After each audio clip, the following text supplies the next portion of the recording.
ابتدا کی بہرحال اسے کنٹینیو کریں گے.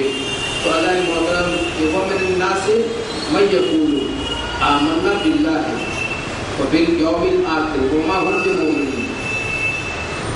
کچھ لوگ ہیں جو کہتے ہیں کہ ہم ومن یقول آمنا باللہ ایمان لائے اللہ پر وبالیوم الآخر اور آخرت پر یوم آخرت پر ایمان لائے. وما هم بمؤمنین یہ مومن وما هم بمؤمنین یہ دھوکہ دے رہے ہیں. یہ مومنین نہیں ہے. یہ مومنین قرآن خود کہہ رہا ہے یہ لوگ مومنین میں سے نہیں ہے بلکہ منافقین میں سے ہے. اور یہ دھوکہ دے رہے ہیں لوگوں کو. کچھ لوگ ہوتے ہیں دھوکے باز اور جو ہے فتنہ فساد برپا کرنے والے معاشرے میں. اسی طرح پیغمبر اسلام کے زمانے میں بھی کچھ لوگ ایسے تھے جو صحابہ بن کے آئے تھے لیکن دشمن تھے. دشمن اسلام، دشمن پیغمبر اسلام، دشمن اہل بیت تھے. اب یہ لوگوں کے دل میں مرض ہے اور اللہ تعالیٰ ان کی جو ہے بیماری میں اضافہ کیا جاتا ہے. اللہ کر دیتا ہے. یعنی ان کی روحانی بیماری ہے. یہ بت پرست تھے. پیغمبر اسلام نے علی کے تحت بدوں کو توڑوایا لہذا یہ دشمنی رکھتے تھے. دیکھیے اب صحابہ قرآن مجید میں گزشتہ ہفتے ہم نے بتایا کہ 198 مرتبہ صحابہ آیا ہے. اصحاب صف، اصحاب الکہف. تو صاحب کا جمع اصحاب ہوا کرتا ہے. اصحاب کا معنی ہے مطیع، فرمانبردار، ملازم، ہمنشین. ملازم، ہمنشین، مطیع، فرمانبردار، رفیق، دوست، اسے صحابہ کہتے ہیں. لیکن اگر کوئی صحابہ کہلاتے ہوئے دین سے باہر خارج ہو جائے تو مرتد ہو جاتا ہے، پھر وہ صحابہ نہیں کہلائے گا. اور دیگر کتابوں میں بھی ہے کہ بچے جو ہیں وہ صحابہ کی گنتی میں نہیں آئیں گے کیونکہ سینے بلوغ تک نہیں پہنچے گی. سینے بلوغ تک جو پہنچے گا وہ صحابہ ہوگا. بچے جو ہے پیغمبر اسلام کے زمانے میں وہ تابعین ہوگی.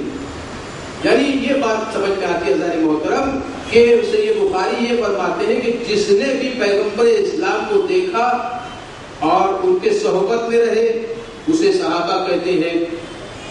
اب اگر دیکھ لے اور صحبت میں رہے، اگر ایسا دیکھنا کیسا، دیکھنے کے بعد اگر ایمان کی منزلت تک نہ پہنچے، میں کیا کر رہا ہوں، دل میں اگر محمد نہ اتر جائے، حلق میں ہی پھنس جائے تو پھر محمد کیسا؟ دل میں اترنا ضروری ہے. پیغمبر اسلام کا کیوں کرنا ہر ایک دل میں اتر جائے محمد؟ ممکن ہی نہیں زبان پہ ٹھہر جائے محمد.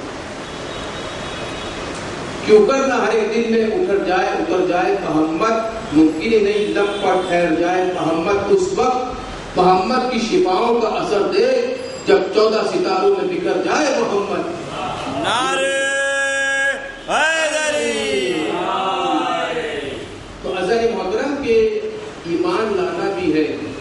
اگر ایمان کی منزلت تک نہ پہنچیں گے تو صحابہ نہیں کہلائیں گے. صحابہ اسے کہتے ہیں جو پیغمبر اسلام کی زیارت کرے، پیغمبر اسلام پر ایمان لائے اور پیغمبر اسلام کے بعد بھی ثابت قدم رہے، اسے صحابہ کہتے ہیں. جو ہے محترم تو اب مختلف قسم کے صحابہ پائے جاتے ہیں، جیسے مومنین بھی ہے، منافقین بھی ہے، کاذبین بھی ہے.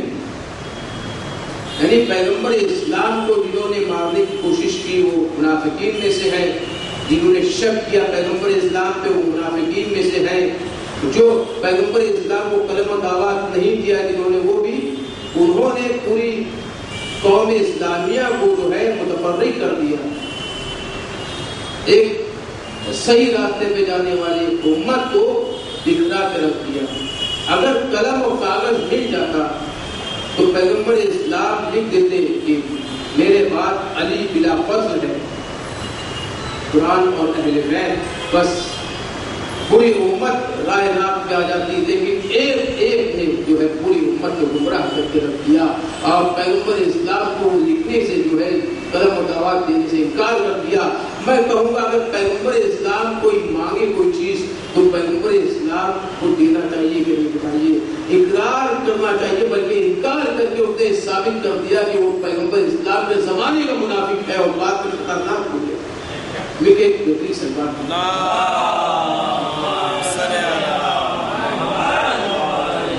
اصل محترم ہم گزشتہ ہفتے یہ فرما رہے تھے کہ جن بھی ہے، جنوں کو بھی جو ہے، کیونکہ وہ بھی ایمان لائے تھے، اب بہت سے لوگوں نے جنوں کو جو ہے اس زمرے میں نہیں دیا، اس گروہ میں نہیں دیا صحابہ کی۔ کیوں؟ اس کی وجہ ہے ایک تو جن ایمان لائے رسول اللہ کی قرآت کو سن کر، دوسرے جن ایمان لائے یعنی دوسرا جو گروہ ایمان لایا وہ مولا علی کی تلوار سے کٹ کر، اگر جنوں کو صحابہ اکرام کے زمرے میں لیا جائے تو فضیلت علی ثابت ہو جائے گی، اور فضیلت علی ثابت ہو جائے گی تو علی کا مرتبہ پتہ چل جائے گا، یہ پتہ چل جائے گا علی کل ایمان ہے، باقی سب مومن ہے۔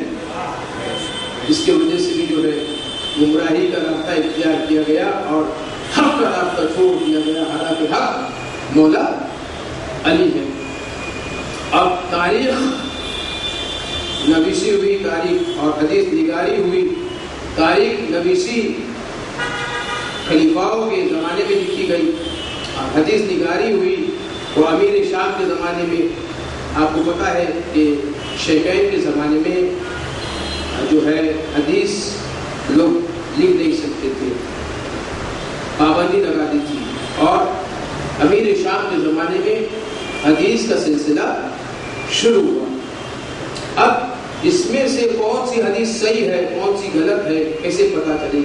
پیغمبر اسلام نے اپنے زمانے میں آج فرمایا کہ میرے زمانے میں کثرت جھوٹی حدیث ہو رہی ہے، لہذا کیسے پتا چلے کہ یہ صحیح حدیث ہے کہ غلط حدیث ہے؟ پیغمبر اسلام کے زمانے میں تو پیغمبر اسلام نے فرمایا جو حدیث قرآن سے ٹکرا جائے اسے دیوار سے ٹکرا لو،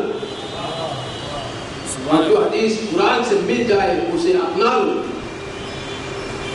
جو حدیث قرآن سے ٹکرا جائے اسے دیوار پہ ٹکرا دو، اور جو حدیث قرآن سے مل جائے اسے اپنا لو، فراموش نہ کر جاؤ۔ تو پیغمبر اسلام بتانا چاہتے تھے کہ ان کے زمانے میں بھی حدیث گڑی جائے گی۔ اب بعد پیغمبر اسلام کتنا خطرناک کام ہوا ہوگا، بعد پیغمبر اسلام کتنا خطرناک کام ہوا ہوگا کہ پیغمبر اسلام کے زمانے میں جب یہ حدیثیں گھڑنے کا سلسلہ جاری تھا تو بعد پیغمبر اسلام کیا عالم ہوا ہوگا۔ حضرت محترم غور فرمائے کہ بعد پیغمبر اسلام جب تلوار کے زور پر، کردار کے زور پر نہیں، پیغمبر اسلام نے اسلام کو پھیلایا کردار کے زور پر۔ بعد پیغمبر اسلام جب تلوار کے زور پر اسلام پھیلایا گیا تو یہ فارس، یہ یونان، یمن، سب جگہ تلوار لے کے لوگ پہنچ گئے اور فارسیوں کو، یمنیوں کو اور یونان کے لوگوں کو مسلمان بنایا۔ حالانکہ ظاہری طور پر مسلمان نہیں تھے، باطنی طور پر مسلمان بنے تھے، اصل میں وہ اپنے مذہب پہ قائم تھے، لیکن کیونکہ انہیں بدلہ لینا تھا پیغمبر اسلام تو چلے گئے، اسلام باقی رہ گیا، وہ بھی خلافت والا اسلام، وہ بھی خلافت حکومت والا اسلام۔ دیکھیں کہ حضرت محترم پیغمبر اسلام اعلان کر گئے تھے کہ میرے بعد بلا فضل علی ہے، اور حدیث کے میدان میں یہ عرض فرما گئے تھے من کنت مولا ہو فہذا علی المولا۔ تو یہ لوگوں نے اپنا خلیفہ انتخاب کر کے پورا سلسلہ قائم ہونے سے روک دیا۔ تو حضرت محشر کا ولی کوئی خلیفہ تو نہیں ہے، یہ دین پیغمبر ہے، کوئی لطیفہ تو نہیں ہے۔ محشر کا ولی کوئی خلیفہ تو نہیں ہے، یہ دین پیغمبر ہے، کوئی لطیفہ تو نہیں ہے۔ جنت سے ہمیں روکنے والے ذرا سن لے، جنت تیرے باپ کا سقیفہ تو نہیں ہے۔ سلوات مل کے پڑھیے۔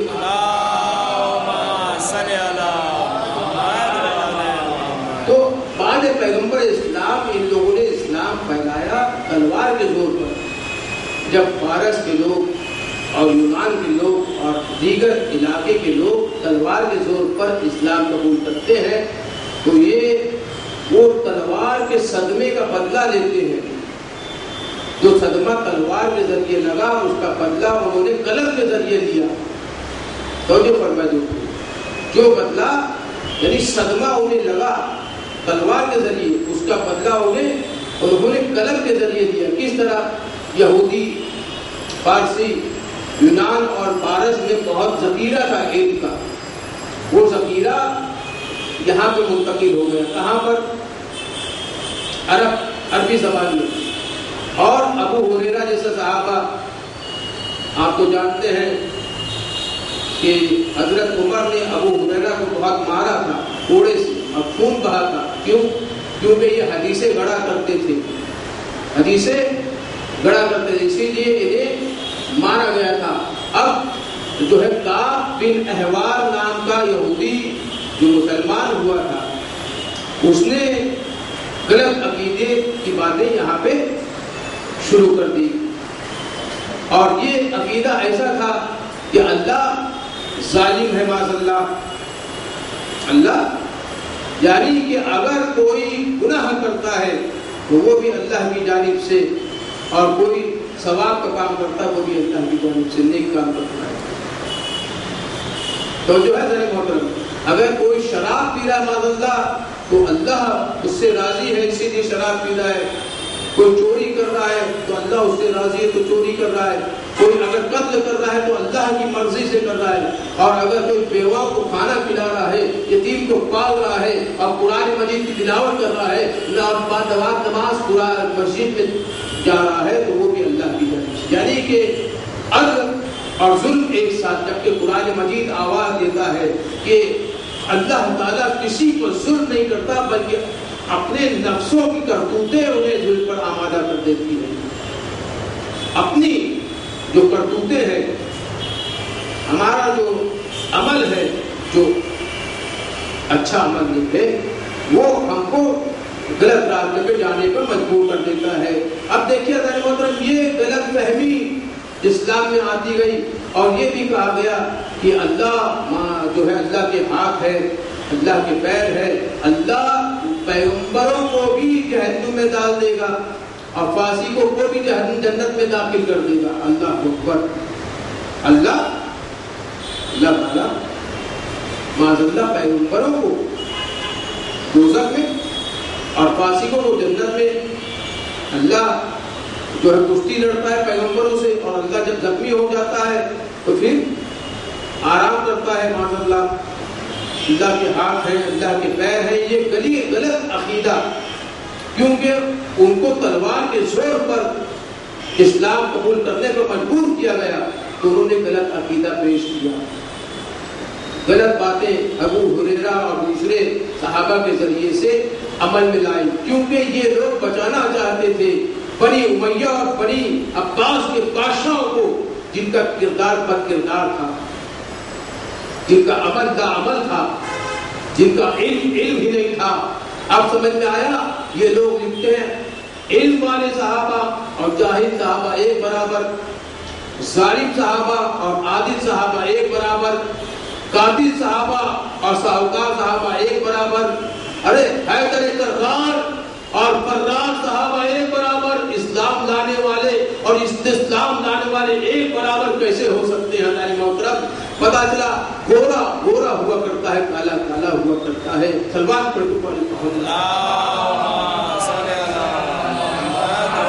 تو اب یہ غلط حدیثیں جو اسلام میں داخل کی گئی زبردستی، یعنی کہ پیسے کے دہانے، دولت کے دہانے حکومت کے کھول دیے گئے اور اس کے تحت غلط عقیدگی جو اسلام میں داخل ہو گئی، پیغمبر اسلام نے اس کا سلوشن عطا کر کے گئے.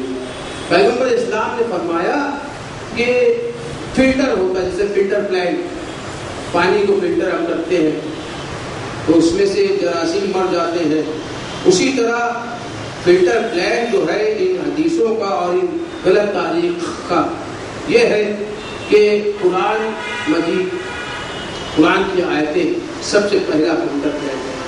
قرآن کی آیتوں سے آپ کوئی چیز ملا دیں، اگر وہ ٹکرا جائے تو اس کو آپ قبول نہ کریں۔ دوسرا ہے حدیثیں، معصومین کی حدیثیں، معصومین نے جو عرض فرمایا اسے اپنا لیجئے، اسے انکار کیا اس سے رک جائیے۔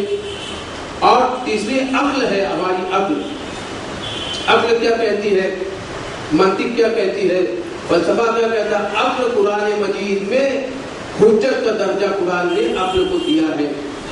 عقل سالک یعنی عقل سے ہم سوچ سکتے ہیں، فہم و فکر کر سکتے ہیں، ہم جو ہے غلط اور صحیح میں فرق کر سکتے ہیں، فرقان کر سکتے ہیں۔ قرآن فرقان ہے۔ آپ سمجھ میں دیکھیں عزیز محترم کہ امیر شام نے مسجد نبوی کے منبر پہ سے مولا علی کے لیے نازل لفظ استعمال کرائے، جبکہ اہل بیت فاطمہ زہرا کے گھر پہ موجود تھے۔ اب سمجھیے کہ منبر پہ سے کسی کے لیے نازل لفظ استعمال کرنا، ایک تو منبر رسول کا احترام نہیں، دوسرا روضہ رسول کا احترام نہیں، تیسرا مسجد نبوی کا احترام نہیں۔ تو جب آپ صحابہ محترم کیسے ہوں گے جب آپ رسول اللہ کا احترام نہیں کرتے؟ اگر رسول اللہ کا آپ احترام کریں گے آپ تو محترم کہلائیں گے، اگر آپ احترام ہی نہیں کریں گے پیغمبر اسلام، نہ پیغمبر اسلام کے منبر کا احترام، نہ روزے کا احترام، نہ مسجد نبوی کا احترام، تو پھر آپ محترم کیسے کہلائے جائیں گے؟ اور یہی نہیں بلکہ جو ہے جو اہل حق کہتے تھے مولا علی کی حدیث انہیں روک دیا جاتا تھا، زبان بدھی سے کھینچ لی جاتی تھی اور گرم سلاخیں آنکھوں میں بھوک دی جاتی تھی، زبان کھینچ لی جاتی تھی، ہاتھ پیر کاٹ دیے جاتے تھے، ہاتھ پیر کاٹ دیے جاتے تھے اور آنکھوں میں گرم سلاخیں۔ اگر مولا علی کے متعلق فضیلت والی حدیث کہتے ہیں، اور یہی اس کے علاوہ انہیں بہت سی دولت دی جاتی تھی، جاگیر دی جاتی تھی۔ اگر کوئی خلیفہ سیوم کے بارے میں کوئی حدیث، امیر شام نے یہ اعلان کرا دیا تھا کہ کوئی اگر خلیفہ سیوم کے بارے میں حدیث فضیلت کی حدیث لائے تو ہم انہیں دولت دیں گے، جاگیر دیں گے، اور اگر مولا علی کے بارے میں حدیث کہیں گے تو انہیں ہم نیست و نابود کر دیں گے۔ اب سمجھ میں آیا، دشمنوں سے محبت، اہل بیت سے دشمنی، یہ اللہ کا دشمن ہے، نبی اللہ کا دشمن ہے، اہل بیت کا دشمن ہے۔ جبکہ اہل بیت پر فرشتے قرآن اللہ تعالیٰ درود و سلام کرتا تھا مسجد نبوی میں، اسی مسجد نبوی مولا علی کے لیے نازل لفظ استعمال کر کے کیا ثابت کرنا چاہتا تھا؟ فرشتے جس در سے آتے تھے اس در سے ذاکرین آتے تھے اور مولا علی کے لیے نازل لفظ استعمال کرتے تھے۔ عزیز محترم غور فرمائے، لیکن اتنا کرنے کے بعد بھی قیامت تک علی کا وقار باقی ہے، نبی کا وقار باقی ہے، امام وقت امام زمانہ باقی ہے، ایک شاہکار باقی ہے کہ نبی کی بات، علی کا وقار باقی ہے، خدا کے دین کا ایک شاہکار باقی ہے۔ قلم کی نوک نے چل کر بچا لیا اسلام، ابھی تو صاحب ذوالفقار باقی ہے۔ نعرے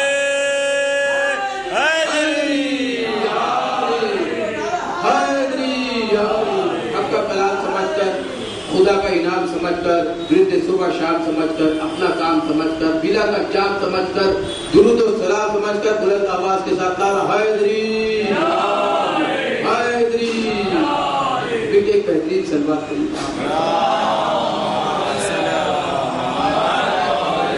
حضرت محترم آپ دیکھیں کہ ابتدائے مجالس پہ 2-3 افراد موجود تھے، کہ بعد میں بھی لوگ آئے تو جو ہے انحراف ہو کے بیٹھے، الگ الگ دور دور بیٹھے ہوئے ہیں۔ بہرحال مجھے اس سے کوئی گلہ و شکوہ نہیں ہے، آپ مولا علی کی محبت میں آئے ہوئے ہیں، فاطمہ زہرا سلام اللہ کی علیہا کی محبت میں آئے ہیں، آپ کو اللہ سلامت رکھے، اللہ آپ کو آباد رکھے۔ لیکن دیکھیں کہ عزیز محترم کہ ایک بہت بڑی بات کہ پورے ہندوستان میں دعائیں پڑھائی جا رہی ہے کہ ایسا کوئی ظالم لیڈر نہ بن جائے جس کے تحت مسلمانوں کا خون بہا ہو۔ جس طرح امیر شام نے خون بہایا مسلمانوں کا تلوار کا استعمال کر کے، اسی طرح اگر یہ کفار لیڈر آ جائے تو پھر ہو سکتا چاہتا ہے کہ مسلمانوں کا خون بہایا جائے. اسی لیے دعا کرائی جا رہی ہے اللہم لا تسلط علینا، اے اللہ ہم پر ایسے ظالم لیڈر کو مسلط نہ کر دے. یعنی کہ جو ہم پر رحم نہ کرے، ظلم کرے. جس طرح ایسے کفار لیڈر کوئی مذمت کرتے ہیں، اسی طرح پیغمبر اسلام نے اور قرآن نے ایسے صحابہ کی مذمت کی ہے جو ایسے خون بہایا کرتے تھے، جو بنی امیہ اور بنی عباس کے ایک مل کے سلمان کی. ہم پر ایسے لیڈر کو مسلط نہ فرما دیں. محترم آپ کا اشارہ کافی ہے، ایسے کو آپ الیکشن میں ووٹ دیجیے جو مسلمانوں کے لیے فائدے مند ہو، نہ کہ نقصان دہ ہو. بہرحال یہ ہمارا موضوع نہیں ہے، لیکن انصاف اور عدل ہمارے یہاں ہے اور وہاں پر عدل و انصاف نہیں ہے.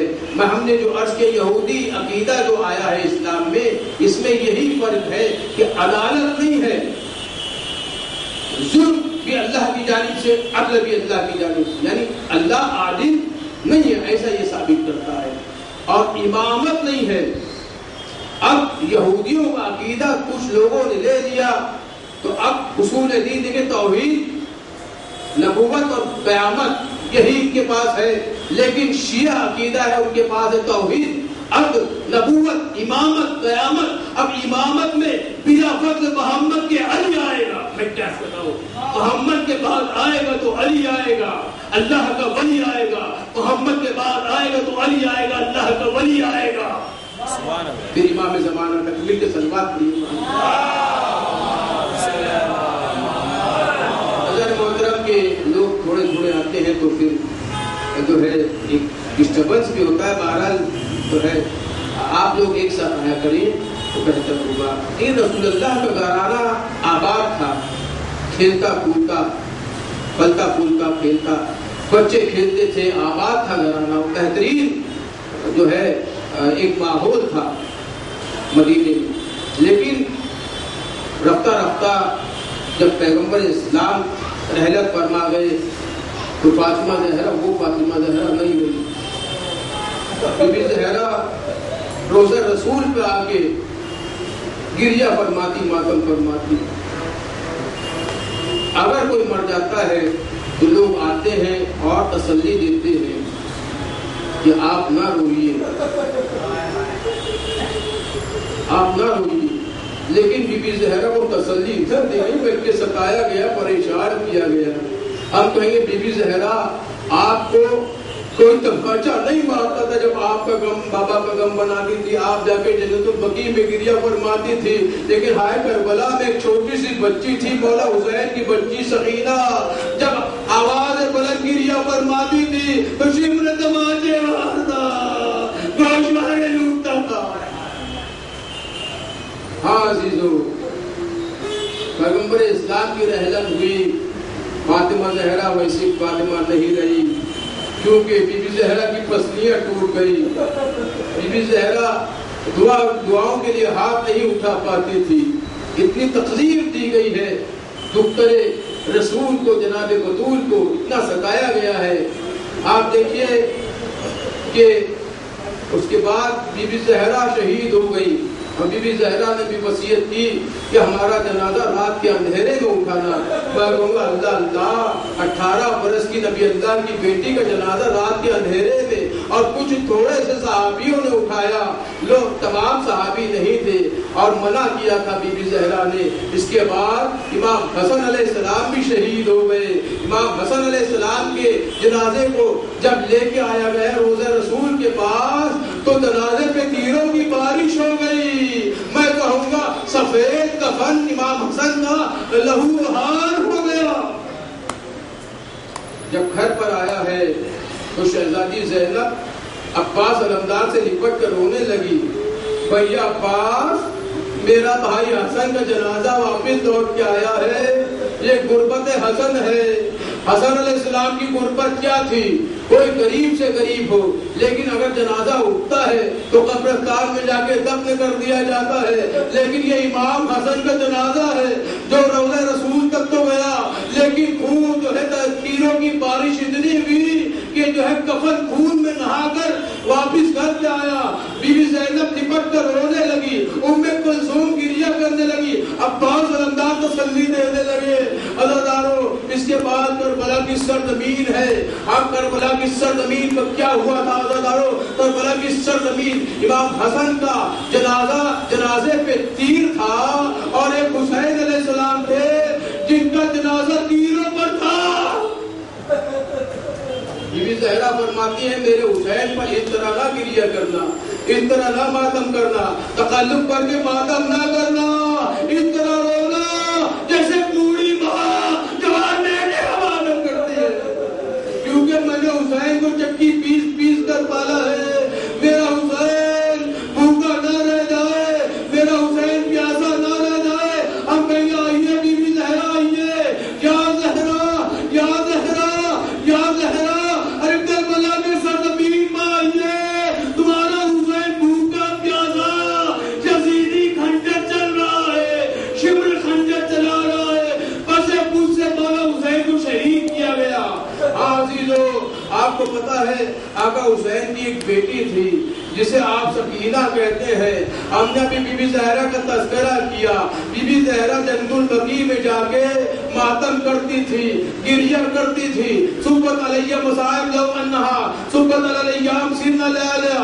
لیکن بی بی سکینہ یہ ماتم نہیں کر سکتی تھی. ہم پر رونے کی پابندی نہیں ہے, ہمارے ہاتھ بندھے ہوئے نہیں ہیں. ارے سید سجاد کے ہاتھوں میں ہتھکڑیاں, پیروں میں بیڑیاں, کمر میں لنگر, گلے میں خاردار دول تھا. اور سکینہ بی بی روتی تھی تو تازیانے برسائے جاتے تھے. بی بی زینب آگے سکینہ کو بچا لیتی تھی. اگر آپ کو پتا ہے بی بی زہرا کو بھی تازیانے مارے گئے اور بی بی زینب کو بھی تازیانے مارے گئے. جب شام غریبہ ہوئی اور خیموں میں آگ لگا دی گئی, خیمے جلا دیے گئے, گہوارہ علی اصغر جل چکا, بستر سید سجاد جل چکا, خیمے جل چکے.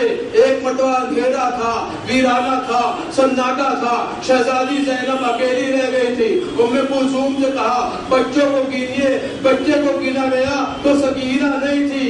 ایک مرتبہ زینب نے فرمایا, شہزادی زینب فرمایا ام کلثوم رکیے, ہم سکینہ کو دیکھ کر آتے ہیں. آواز دیتی جاتی تھی ہائے سکینہ کہاں ہو, ہائے سکینہ کہاں ہو, ہائے سکینہ, ہائے سکینہ. یہ دیکھا ایک نشیب سے رونے کی آوازیں آ رہی ہیں. قریب گئی, سکینہ جو ہے بابا سے لپٹ کر رو رہی تھی. ارے میرے بابا, مجھے یتیم کس نے کر دیا بابا, آپ کو شہید کس نے کر دیا بابا. ایک مرتبہ سینے سے لگایا. بی بی شہزادی زینب نے سکینہ کو کہا جو سیدانیاں جو ہے جنگل میں نہیں سویا کرتی, اے بیٹا تمہیں کیسے پتا چلا کہ تمہارے بابا کا جنازہ ہے, تمہارے بابا کا سر تو موجود نہیں, آواز سنیے گا. بی بی سکینہ فرماتی ہے ہم یہاں سے گزر رہے تھے, آواز آئی الیہ الیہ یا بنیا, ارے میرے لال میرے قریب آ جا. اللہ نے تبارک و تعالی الظالمین سالم الذین ظلموا ایام قریبی یقربون. بارے اللہ اس کلیسی عبادت کو قبول فرمائے.